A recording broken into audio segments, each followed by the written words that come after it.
En 1992, lassé de ne produire que des suites à répétition, un groupe d'employés de Konami décide de faire sécession et de créer une structure où l'originalité et la créativité seraient seules maîtresses à bord. La jeune société prendra le nom Treasure et dès l'année suivante saura faire parler d'elle avec un jeu qui est considéré comme l'un des meilleurs jeux d'action 16 bits. Gunstar Heroes.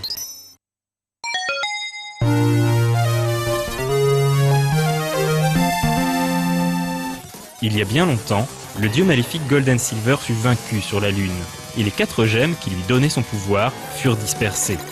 Des siècles plus tard, l'empereur Grey, à bord de son croiseur de combat Ark, se met en quête des gemmes pour réveiller Golden Silver.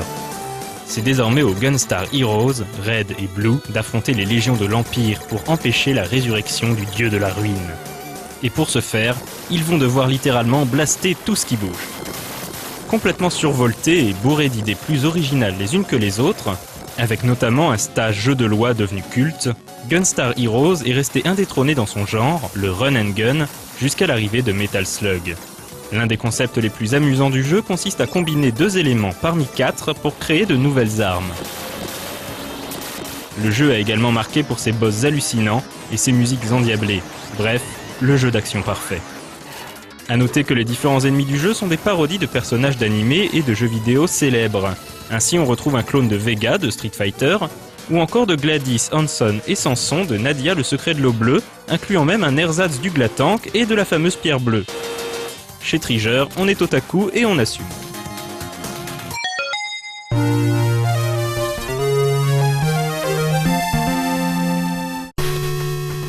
Il existe une version Game Gear de Gunstar Heroes, plutôt fidèle à la version 16 bits malgré quelques stages assez différents.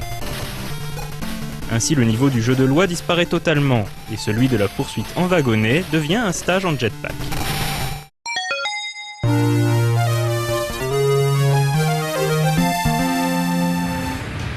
Gunner's Haven est une énigme.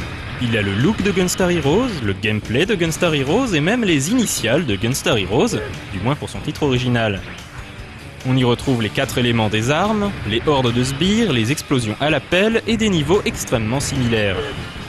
Seulement voilà, Gunner's Haven, connu en Europe sous le titre Rapid Reload, n'a pas été créé par Treasure. Le jeu a été créé par Mediavision, pas la société de gens mineurs, mais celle des créateurs de la série de RPG Wild Arms. Il semblerait donc que les développeurs de Mediavision aient été tellement fans de Gunstar Heroes qu'ils sont allés jusqu'à produire un jeu qui en est un plagiat éhonté, et qui est lui aussi, soit dit en passant, totalement mortel.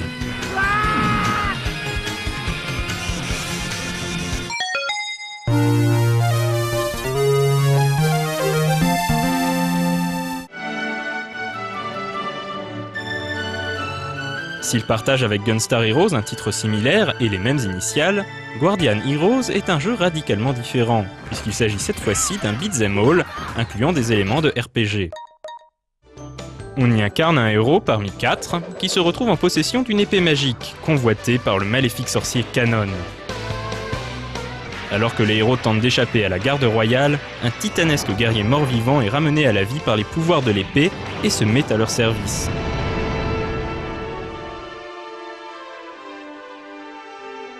Guardian Heroes est resté célèbre pour ses niveaux se déroulant sur plusieurs plans, entre lesquels le joueur doit se déplacer. Son allié mort-vivant, auquel il est possible de donner des ordres simples comme attaquer, défendre, etc. Et surtout les multiples choix offerts tout au long de l'aventure, qui peuvent déboucher sur des scénarios radicalement différents. Dans l'un de ces scénarios possibles, le boss final n'est autre que Golden Silver, tout droit sorti de Gunstar Heroes.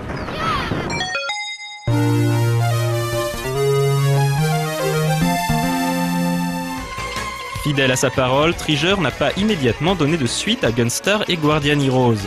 Il a fallu attendre 2004 pour voir apparaître sur Game Boy Advance 2 suites, Advance Guardian Heroes d'une part et Gunstar Super Heroes de l'autre. Preuve s'il en fallait que les jeux d'arcade à l'ancienne, épiques et difficiles, n'ont pas dit leur dernier mot.